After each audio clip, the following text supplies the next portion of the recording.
Johnny Dollar. Earl Foreman, Johnny, out here in Los Angeles. Well, hi, Earl. How's the weather out your way? Are you kidding? It's wonderful. Always is.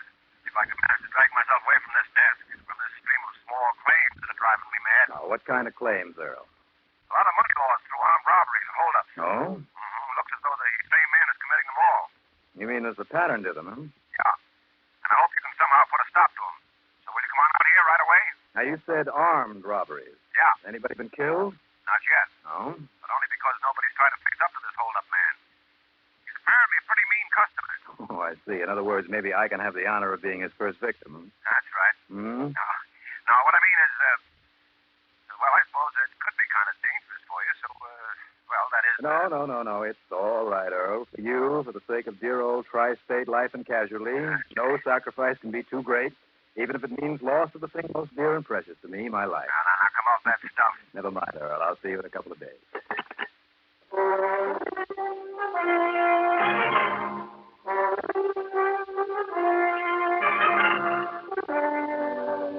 CBS Radio brings you Bob Reddick in the exciting adventures of the man with the action-packed expense account. America's fabulous freelance insurance investigator. Yours truly, Johnny Dollar.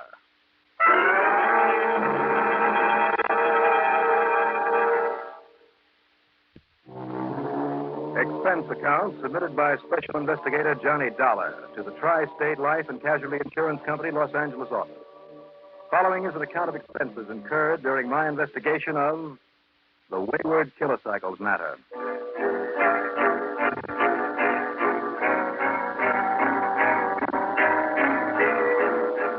Expense account item 1, $170.40, plain fare. It was after 7 p.m. Hartford time when Earl called me, and the next good flight I could make was shortly after dawn the next morning. It got me there about 9 a.m. Pacific time. Item 2 was $6 for a cab to Earl Foreman's office in Westwood. And these store robberies, Johnny, have all taken place in Lamodra Beach. Lamodra Beach? It's one of those new developments that have sprung up like weeds all over this town. Now, you mean it's part of Los Angeles? That's right. Just like Westwood here and Brentwood, Hollywood, View Park, Studio City, Sherman Oaks. Mm-hmm. Anyhow, Lamodra Beach is a real nice, snooty resort. Has a main shopping section nearly a half-mile long. Markets, nice little furniture, dress and jewelry stores, car dealers, drugstores, everything. I see. And these robberies have all occurred along that main stem. Now, the robberies, not burglaries. Robberies. Every one of them, Johnny. And there have been 7 in a row now. Every one of them has occurred in broad daylight in a regular pattern. Now, wait a minute, Earl. Yeah? Haven't the police been able to do anything about them? Oh, they've tried, all right, but so far they haven't got the first base. Mm-hmm. Now, let's get to this pattern. Yeah, well, to begin with, it all looks like the work of one man. The store owners who've been robbed all make him about 5'10", 10.5, around 150 to 55 pounds, dark brown hair, age about 30, and he wears a handkerchief over his face. Well, let's face it, Earl, that description could fit thousands of men. Yeah, I know. Anyhow, Johnny, he always pulls the jobs in the mornings when there aren't too many people in the shops and on the streets. And at the precise moment when the owner is all alone. His timing has been almost too good to be true. Almost fantastic. Mm-hmm.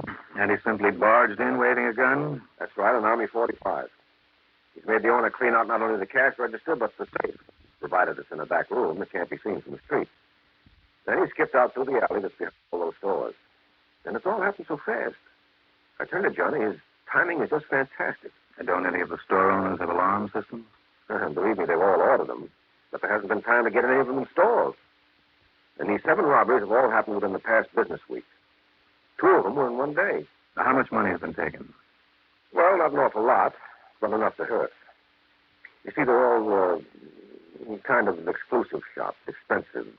Except for the little coffee nook that was knocked over yesterday. All within a week? Yeah. Almost before the police have really had a chance to catch up with him. That's right. And they have so few police out there. So maybe he'll knock over a couple more places and then take off for other parts. Or maybe he's through here already. Well, that's why I think you'd better act fast. I mean, if it was somebody who lives there doing it, he'd take his time and pull a job and wait for the heat to die down and then plan and pull another. Now, what's the address of that coffee nook? 421 Harbor Drive. Lamodra Beach. Right. You want me to drive you over there? Would you want to loan me your car instead? Oh, sure. Here's the keys. Help yourself. Okay, Earl. I'll check with you later.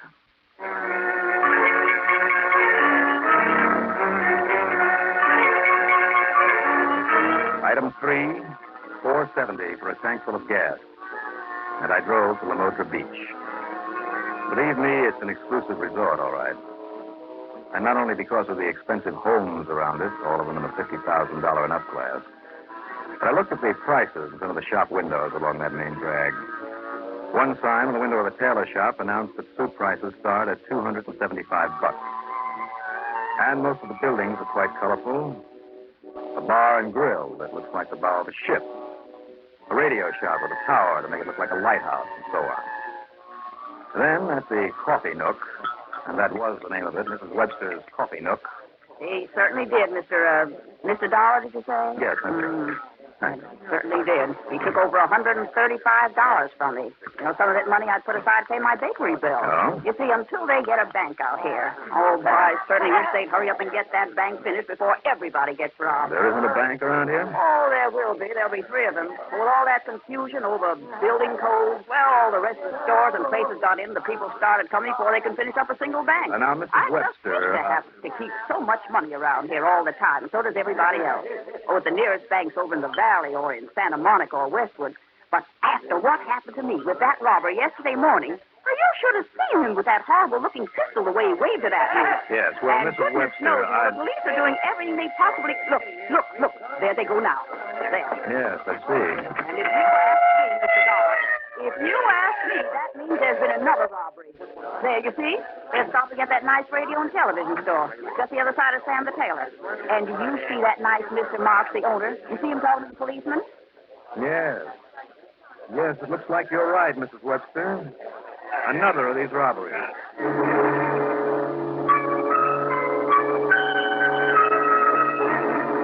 I hung around the edge of the crowd in front of the radio and television store until the police could poke around and ask the usual questions. And apparently get the same answers they had from all the previous victims of the holdup man. Instead of checking in with them, I waited until they and the usual bunch of sympathizers left the shop, and then sauntered in. So I suppose I should be glad they didn't haul away all my stock, too. They? I mean, him, that dirty robber. $200 he took from me, all the cash I had. That's too bad. It's the same one as been robbing everybody else around here. Even the police admit it. Only how did he know I was here alone? Answer me that. How did he know that Bertram was out making that installation for Mrs. Govan over on Palm Drive, huh? I'm sure I don't know. Hey, you know what I'm going to do? I'm going to close up this place, that's what, until they catch him. Or until they get a bank in this town. And so are a lot of other people. You mark my word. And if you'll excuse me, mister, I'm going to close up this place right this minute. Well, unless you want to buy a radio set or maybe a TV, mister. No, thank you. Yeah, but have you seen this model? Oh, one of the finest TV sets ever made. Absolutely the newest model, 23-inch picture, high fidelity. Yes, I'm sure. Hey, and look here. Here, step back away from it, huh? Here, like this. Here, come in. You see this little thing I just took off the hook in front of it? No bigger than a package of cigarettes. So well, maybe king size. Now, Mr. Marks. It's positively the latest type remote control. Well, I'm here to see you So that's the morning dance party you're looking at. It's a good picture, huh? Yes, that's a good, clear picture, all right. So maybe you like the music a little bit louder, Mr. huh? Marks. So you have to walk back to the set and turn it on? No, sir. This little remote control unit right here in my hand. So I push a little button like this. Now listen, will you? And you see, up comes the music. And I didn't even have to touch the set. That's wonderful, huh? Can you bring that music down a bit? Well, of course, like this. There. Yeah, that's better. Now, Mr. Marks. Also, you can change the station. While at the same time, President-elect Kennedy That's visited with his the son, news John broadcast. Jr. Yeah. You want to hear the news? All you have to do is push this button. No, please, Mr. Today, Marks. Just what? Immediately after the first of the year. Not Here, much you see? going on with this. Now, there's that Fist for Love, that wonderful serial program every day. And any other program you want. All you do is... Mr. Marks. Well, if you want the dance party back No, on... please, Well, please, I was no. just demonstrating, in case you want to buy a nice, brand new, latest model. No, I don't. What I wanted to talk to you about... Look, will you please just stop fooling with that thing for a minute? But I didn't touch it. Not that time. Oh? It seems Yeah, see, there it goes again. Change the stations all by itself. John, there's absolutely no... What do you mean? It's supposed to do that? No, that's the there. third Well, now, look time. here, Marshal, I mean, I wanna today tell you- is the third time that thing has been acting up. Maybe the fourth. Well, you better send it back to the factory. And the last time was only 4 minutes before that holdup man came in here. Oh, going crazy. Now, that holdup is what I came in here to talk about, Mr. Marks. Just like I said before. Now, tell me, Mr. Look, would you please, can't you turn that thing off? Say, I just thought of something, Mr. What's your name is? Well, I didn't, but it's Johnny Dollar. Well, see, Mr. Dollar? There it goes again. Now, look, I am a special investigator from the insurance company that will have to pay you for whatever loss you suffered as a result. Would you turn that thing off, please? Oh, yeah, of course. Well, there you are. The whole set is off now.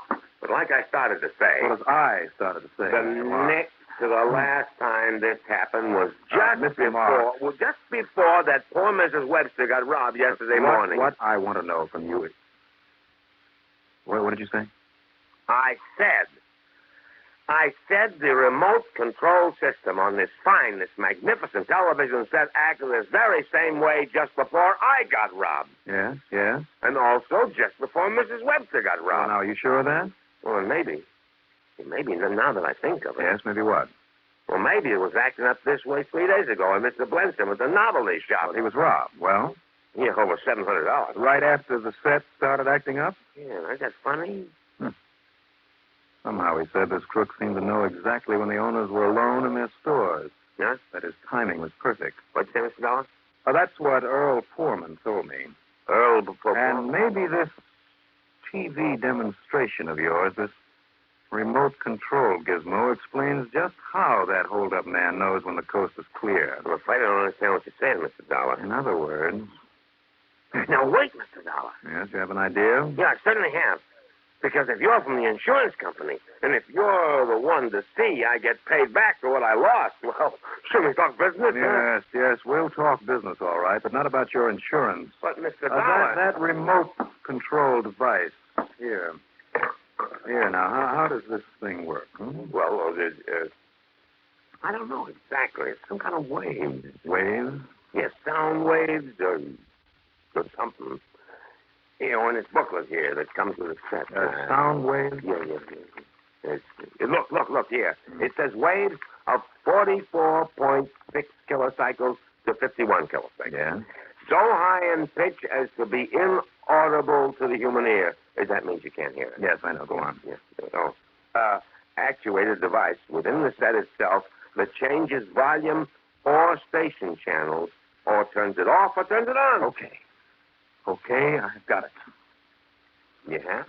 Yes. Don't you see? This hold-up man has a pal. So? Yes, that's it. There is somebody along this main street who can keep tabs on all you store owners, who knows when you're all alone in your shop. Oh, he does. And by radio, he communicates with the man who actually pulls the hold-up. Tells him when the coast is clear. You mean that one of the merchants, that somebody here along this street is telling this holdup? Yes. Telling him by radio when it's safe for him Yes, to rob that's exactly what I mean. And he doesn't know it. Oh. But his radio signal on a band somewhere between 44 and 51 kilocycles is also working this remote control gadget.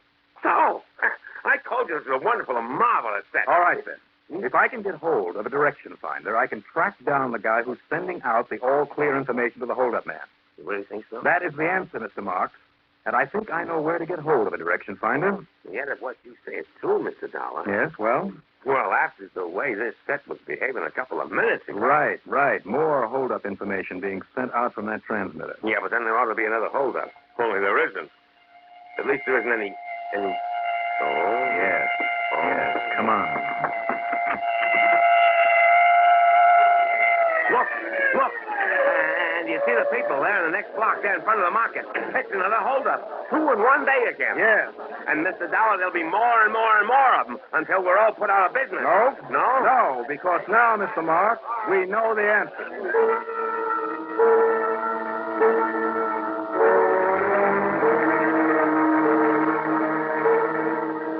Using the phone in the store of Mr. Marks, I ran up item 4. 20 cents for a call to Bob McKinney in North Hollywood, who is known among radio hands as W6VFG. He not only used to handle the engineering end of my broadcast, but believe me, Bob knows his kilocycles like the back of his hand. Sure, it's possible, Johnny. All that a hold-up man needs is a little vest pocket receiver lashed up to get signal And somebody along this street can send in info about when the coast is clear. Right. Okay, then, Bob. If you can bring a direction finder over here, we can track down the transmitter and nab at least one of the team. Or better still, you'll know where the next robbery's going to be and get the boat. Yes, unless this last one was the last one. How soon can you get over here with that equipment? Are you sure the signal's being transmitted within that frequency range? Well, it has to be. And I'll do whatever rewiring is necessary here at home. And, how about first thing in the morning? I'll be waiting for you at the Marks Radio and Television Shop here on the main drag. I'll be there.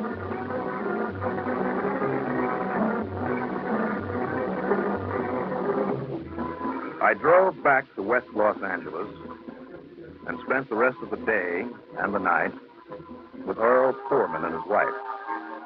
Then, early the next morning, met Bob at Mr. Mark's shop in La Modra Beach. As Bob finished setting up his radio direction finder, There we are. All set. But Johnny, you still haven't told me how you got the frequency of that signal he's sending out, whoever he is. now it's easy, Bob. That TV set out there on the floor. You see it? There against the wall? With the big one? Mm-hmm. There's a remote control. That little removable box with the buttons on it. Yeah, I know the model. When you push one of these buttons, it sends out a signal in that frequency range that I gave you. It makes this set change stations. Uh-huh. So if the transmitter sending out info to the holdup man also makes the set change No, stations, Johnny. it must be working in that same frequency. No, Johnny, no. What? I'm sorry, but it doesn't mean a thing. Well, what do you mean? That remote control puts out sound waves, Well, I know. Too high in pitch for us to hear them. not radio waves. Well, what do you mean? You mean that my theory, my whole theory about somebody transmitting information, that you mean it's all wrong? Johnny, it's sound that makes the TV set react. So whether somebody's using a radio transmitter on that frequency or not, it couldn't possibly. And yet I suppose the matter of resonating, I mean, a sympathetic resonance. What? Well, sometimes nearby to a broadcasting transmitter, a pile of bits of metal, something like that, sometimes it'll resonate.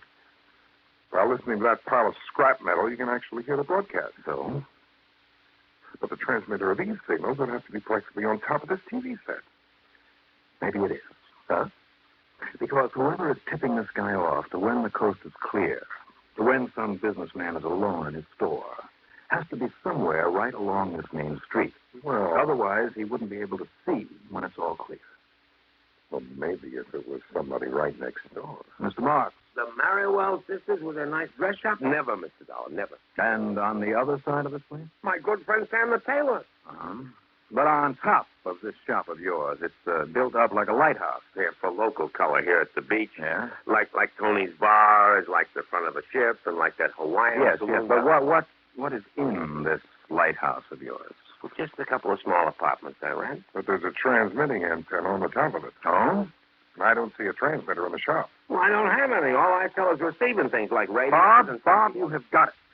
One of your boarders, Mr. Marks. Those two boys? Boys? Well, 25, maybe 30 years old. Well, what do they do? Well, that Willard Thorson, he never seems to leave the place. Well, of course he doesn't, because up there in that tower is where he can see everything that goes on down here on the street. The whole length of the street. Johnny, you're right. And the other one, Mr. Marks. Well, I don't know. That Harry Williams goes out early every morning and comes back late at night. Well, of course, because he is out waiting to get the word from Thorson up there on the tower. And Johnny, if that transmitter is up in the tower, it's plenty close enough to affect this TV set. And go on up there, Mr. Dollar, and arrest that Willard, that Willard Thorson. On what? Unless we catch him broadcasting information to Harry Williams. And even then, pal Harry might get away. Right. So, I have a better idea. Why don't we just sit down here and watch some TV?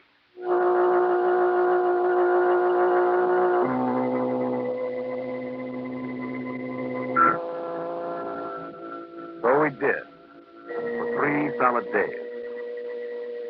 Until suddenly the set began to change stations unexpectedly. When that happened, Bob turned on his direction finder. And yes, that signal was coming from straight up over our heads. And the voice that Mr. Marks identified as Willard Thorson told his pal Harry the coast was clear at Beckham the jeweler's. Yeah, right down the street, Mr. Dollar. Only $5 down the street. So while Bob McKinney went up in the tower to grab Willard Thornton, I hiked on down the back alley to Beckham the jeweler's with my .38 ready for action. And I got there just in time to find Harry Williams about to leave by the back door, loaded with Beckham's dough.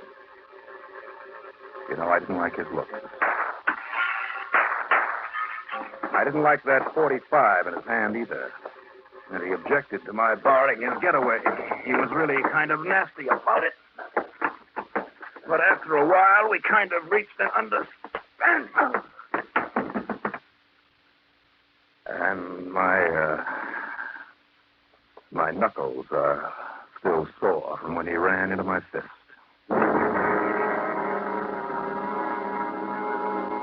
Yes, so I guess there's nothing like modern electronics as an aid to crime. And as an aid to catching a crook. Two of them in this case. Expense account total, including a trip home, call it $400 even.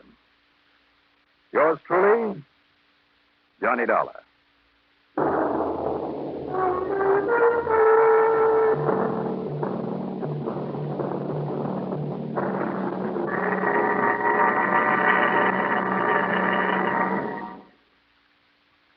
Now, here's our star to tell you about next week's story. Next week, a crook, a firebug, unwittingly solves the case for me and hands me a Christmas present to boot.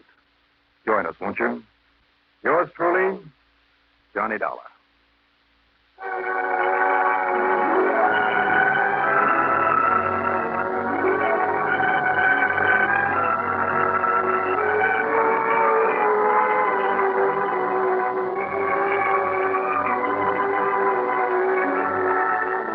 Yours truly, Johnny Dollar, starring Bob Reddick, is written by Jack Johnstone, produced and directed by Bruno Zerato Jr. Heard in our cast, Leon Janney as Mr. Mark, Les Damon as Earl, Bill Sterling as Bob, and Athena Lord as Mrs. Webster.